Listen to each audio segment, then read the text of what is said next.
الله جل جلاله د خپل حکم او د خپل عبادت او د خپل حق د امر نه بعد د بندگانو په حقوق کې الله جل جلاله چې د ټولو نمخ کې د کم امر حکم ورکړي هغه امر او حق هغه ته چې کوم د بر الوالدین او احسان مع الوالدین ویل کېږي. لکه الله جل جلاله په قرآن مجید کې 15 سپاره کې داستان فرمایي وقضى ربك الا تعبدوا الا اياه وبالوالدين احسانا چې الله جل جلاله فیصله کړی ته چې تاسو صرف داغه عبادت کوئ او داغه د عبادت نه بعد به تاسو بیا چې کوم د مور پلار سره احسان کوئ. نو الله جل جلاله د ټولو نمخ کې خپل حق بیان کړ چې د الله جل جلاله حق دار چې داغه د عبادت وکړي شي خو عبادت صرفه چې د شرک نه خالی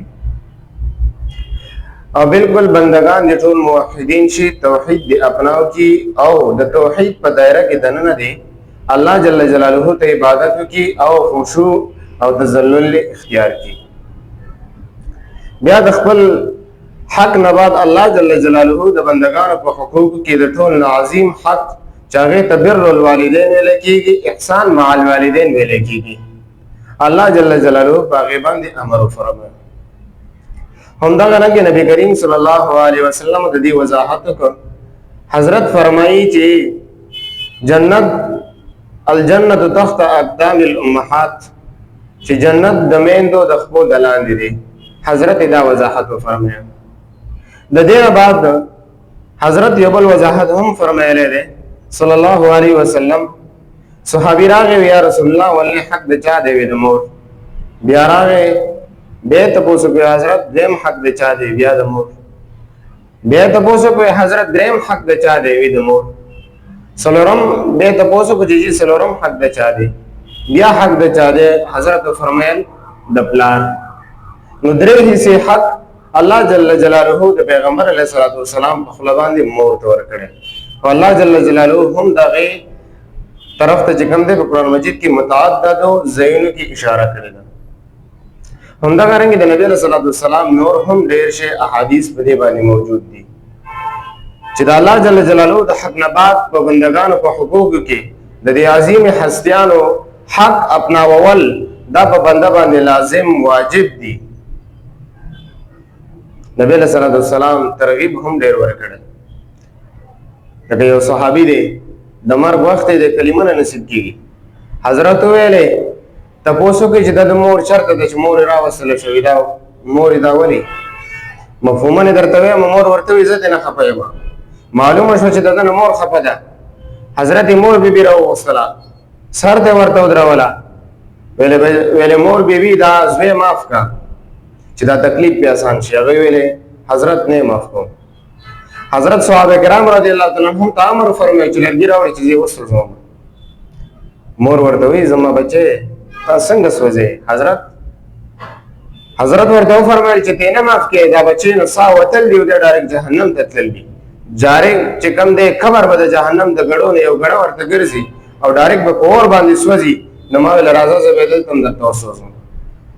مور ویل ښا زما د نه بخشش د وجه نه بدا بچي په اور کې سوځي. مور ویل ما معاف کو. چې څنګه مور معاف کو صحابي ته کلمه نصیب شو د دنیا نه رحمت فرمایي. همدغه رنګ نور هم ډېر متعدد واقعات موجود دي. د انسان په انسانیت کې د مور کردار موجود دی. د پتا ست ډېر شه علما او خیمه ډېر شه شيوخ بدرته خیمه ډېر شه محدثین بدرته خیمه چې دا غوي به محدث کېدو په عالم کېدو کې د مور لاس دی. همدغه رنګ دار چا د هر انسانیت د بقا اولینې استاد چې کوم دی هغه د مور دی. هر سړی چې ډېر لوی سړی جوړ شوی داغه د هر څه مدار د مور په غېږ باندې. او بیا الله جل جلاله د احسان فرمایي ووضعته کرها انسانا د دې مور سره احسان کوا ووضعته کرها دې زیږولې ډېر په تکلیف سره. الله جل جلاله د مؤمن تکلیف ته هله تکلیف وي چې هغه تکلیف د حد نه زیاتی او دا الله جل جلاله چې دې ته تکلیف ویل نو پته ولګي چې د مور د زیږولو په وخت کې بچی ته دا ډېر لوی تکلیف دی. الله جل جلاله ته تکلیف فرمایي نو موتا ته پته ولګي چې دا ډېر لوی غټ تکلیف. خبره کې موتا ته دا داستان امر راکړي چې دومره خواري در پورې کړې ده، دومره عزت یې در کړی دی او دومره تکلیف یې برداشت کړی دی. د یخنۍ په موسم کې به دې تشې امتیازې وکړلې او مور مبارکه به د لونده په پوغما کې پرته وه. د دې دا مقصد خو نه دی چې ته بیا رالوی شي او د دې مور سره بد اخلاقي کې په دې مور باندې بیا اډرونه چلې. د دې دا مقصد نه دی. د دې دا مقصد دی چې د مور او پلار عزت کوه او قدر یې کوه. الله جل جلاله د خپل حق نه بعد د بندګانو په حقوقو کې افضل حق هغه د مور حق. پیغمبر خدا ته صحابي راغی، یا رسول الله ما خو د جهاد په لیست کې نوم لیکلی، مفهومه نه درته وایم چې ما خو د جهاد په لیست کې نوم لیکلی دی، خو حضرت مور او پلار مې د خدمت محتاج دي. حضرت صحابي منې کړ، ویلې ته ستا دپاره افضل جهاد دا دی چې ته د مور او پلار خدمت وکړه. نو تاسو د دې نه دغه واخلئ چې حضرت یو صحابي د دې نه منې کوي چې ته د دین د جهاد هم ضرورت دی، خو جهاد ته ته مه ځه، د مور او پلار عزت او قدر وکړه، دا ستا دپاره لوی جهاد دی.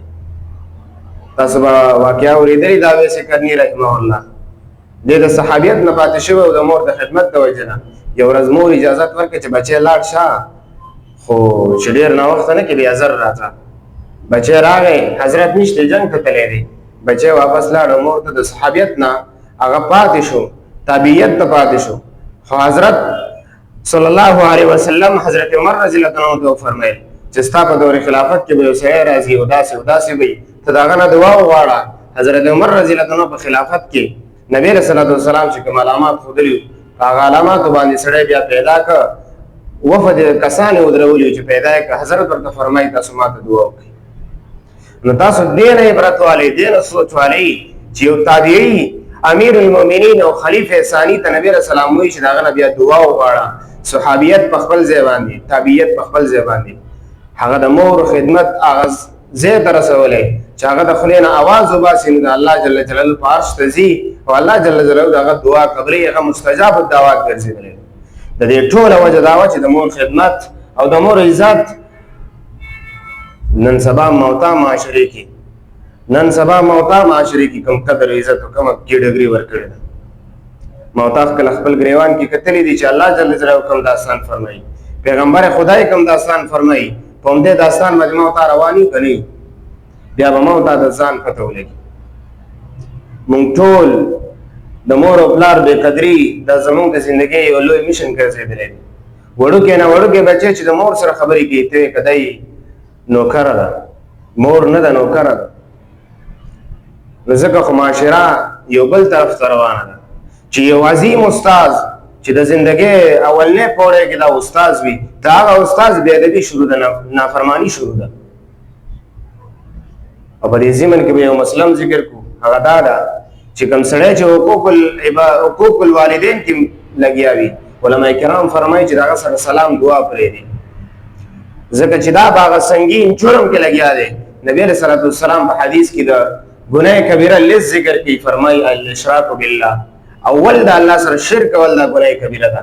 دویم فرمایي حقوق الوالدین او د مور پلار سره نافرماني کول دا چې کوم دی د ټولو نه لویه ګناه کبیره ده. نبی علیه الصلاة والسلام د شرک نه راهدېخوا د شرک نه بعد چې عظیمه ګناه ده هغه نبی علیه الصلاة والسلام په حدیث کې هغه د مور او پلار نافرماني ذکر کړې ده. نو راشه موتا به وګورو په معاشره کې، په معاشره کې اکثر افراد په دې کې مبتلا دي. دا ځکه خو زما او ستا معاشرې الټه شوې ده، زما او ستا معاشره یو بل اړخ ته روانه ده. هغه مور چې د هغه مور د ګود نه محدثین وتلي دي، قطب الدین بختیار کاکي رحمه الله دا د دې مور برکت و چې هغه اوس ما او تا ډېر لوی نوم او قدر سره یادو. همدغه رنګ احادیثو کې هم ډېر لوی عزت او قدر د مور بیان شوی دی. خو ارمان دا دی چې زموږ سترګې پټې دي. کله معاشره کې چې سړی وګوري چې په روډ باندې یو زړه ښځه یا زوړ سړی ناست دی او سوال کوي، نو زما خو سترګو ته اوښکې راشي. او په دغه ټایم کې زه ځان سره دا ووایم چې د چا جنت راوتلی دی د روډ په غاړه ناست دی او سوال کوي، چې د چا د جنت دروازه راوتلې ده او د روډ په غاړه ناسته ده او د 100 او 100 روپو دپاره سوال کوي، د دې هغه جنت هغه پهردار چېرته دی؟ د دې جنت د دروازې هغه پهردار او چوکیدار چېرته دی؟